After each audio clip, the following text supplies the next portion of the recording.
ನಾನೀಗ ನಿಮಗೆ ಒಂದು ಒಳ್ಳೆ ಜಾಗ ತೋರಿಸ್ತೆ ಬನವಾಸಿಯಲ್ಲಿ. ಬನ್ನಿ, ಅದು ಎಂತ ಅಂತ ಕಾಂಬ ಬನ್ನಿ.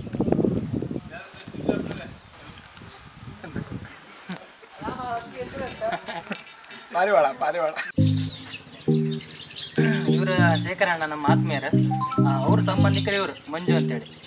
ಇವರು ಇದನ್ನ ಫಾರ್ಮ್ ಹೌಸ್ ಎಲ್ಲ ಮಾಡ್ಕೊಳೋದು ಇವ್ರೆ. ಇವರು ಇದನ್ನು ಉದ್ಯೋಗದಲ್ಲಿ ಮಾಡ್ಕೊಳೋದಲ್ಲ, ಹೊಟ್ಟೆಪಾಡಿಗಾಗಿ ಮಾಡ್ಕೊಳೋದಲ್ಲ. ಇದನ್ನು ಅವರ ಸಂತೋಷಕ್ಕೋಸ್ಕರ ಮಾಡ್ಕೊಂಡಿದ್ದು. ಹೊಟ್ಟೆಪಾಡಿಗಾಗಿ ಮಾಡ್ಕೊಳ್ಳೋರು ತುಂಬ ಜನ ಇದ್ದರು.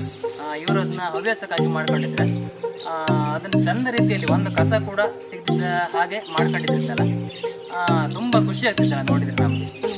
ಮುಖ್ಯವಾಗಿ ವಿಶೇಷ ಏನಂದರೆ, ಕೆಲವೊಂದಿಷ್ಟು ಜನರು ತೆಂಗು ಬೆಳೆ, ಅಡಿಕೆ ಬೆಳೆ ಅವರು ಉದ್ಯೋಗಕ್ಕಾಗಿ ಮಾಡ್ತಾರೆ. ಆದರೆ ಇವು ಒಬ್ಬ ವ್ಯಕ್ತಿಯಾಗಿ ತೆಂಗು ಬೆಳೆ, ಅಡಿಕೆ ಬೆಳೆ ಜೊತೆಗೆ ಬಾಳೆ, ಹಾಗೆ ಕಾಳು ಮೆಣಸು, ಈ ಥರದ ಹಲವಾರು ಬೆಳೆಗಳನ್ನು ಬೆಳೆದುಕೊಂಡು ಪ್ರಾಣಿ ಪಕ್ಷಿಗಳನ್ನು ಅದ್ರ ಜೊತೆಗೆ ಬೆಳೆಸ್ಕೊಂಡು ಒಂದು ಸಂತೋಷವಾದ ವಾತಾವರಣದ ಮಧ್ಯದಲ್ಲಿದ್ದಾರೆ. ಸಿಟಿಯ ಲೈಫಿನಲ್ಲಿ ಎಲ್ಲಿ ನಾವು ಗಿಡ ಮರಗಳನ್ನು ಕಳೆದುಕೊಂಡಿದ್ದೇವೆ ಅನ್ನುವಂಥ ಪರಿಸ್ಥಿತಿಯಲ್ಲಿ ಗಿಡ ಮರಗಳು ಮತ್ತೆ ಬೆಳೀತಾ ಇದೆ ಅನ್ನುವಂಥ ಒಂದು ವಾತಾವರಣ ಇಲ್ಲಿ ಮತ್ತೆ ಸೃಷ್ಟಿಯಾಗಿದೆ. ಸ್ವಂತ ಮನೆಯನ್ನು ಒಂಥರ ಫಾರ್ಮ್ ಹೌಸ್ ಕಣ್ಣ ಮಾಡ್ಕೊಂಡಿದೆ. ಟೂರಿಸ್ಟ್ಗಳಿಗೆಲ್ಲ ಬಪ್ಪಕಲ್ಲ, ಅವರಿಗೆ ಫೋನ್ನ ಇಲ್ಲ ಇಪ್ಪಕ್ಕೆ ಪಕ್ಷಿಗಳೆಲ್ಲ ಇತ್ತು, ಮತ್ತು ಆಚೆಗೆ ಕೋಳಿ ಎಲ್ಲ ಇತ್ತು.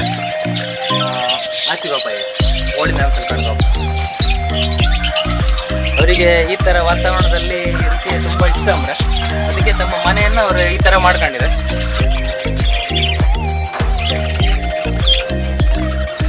ಬನ್ನಿ, ಕೋಳಿ ಇತ್ತಲ್ಲಿ, ಕೋಳಿ ತಂದು ಇದರೊಳಗೆ ಒಂದು 2-3 ನಮೂನಿ ಕೋಳಿ ಇತ್ತು.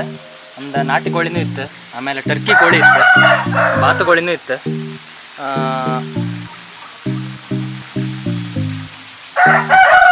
ಇಲ್ಲಿ ಈ ಒಂದು ಫಾರ್ಮ್ ಹೌಸಲ್ಲಿ ಇದೆ. ಅದರಲ್ಲಿ ಒಂದು ಭಾಳಷ್ಟು ವಿಶೇಷ ಆಗಿದ್ದಂದರೆ, ಇದೊಂದು ಈ ಗಿಳಿ ಬಂದುಬಿಟ್ಟು ಮಲೇಷ್ಯಾದಿಂದ ಇಂಪೋರ್ಟ್ ಮಾಡಿರೋದಾಗಿರುತ್ತದೆ. ಈ ಗಿಳಿಯ ಮೂಲ ಹೆಸರು ಲಾರಿಕ್ಲಸ್ ಗ್ಯಾಲೋಕೋಸ್ ಅಂತ.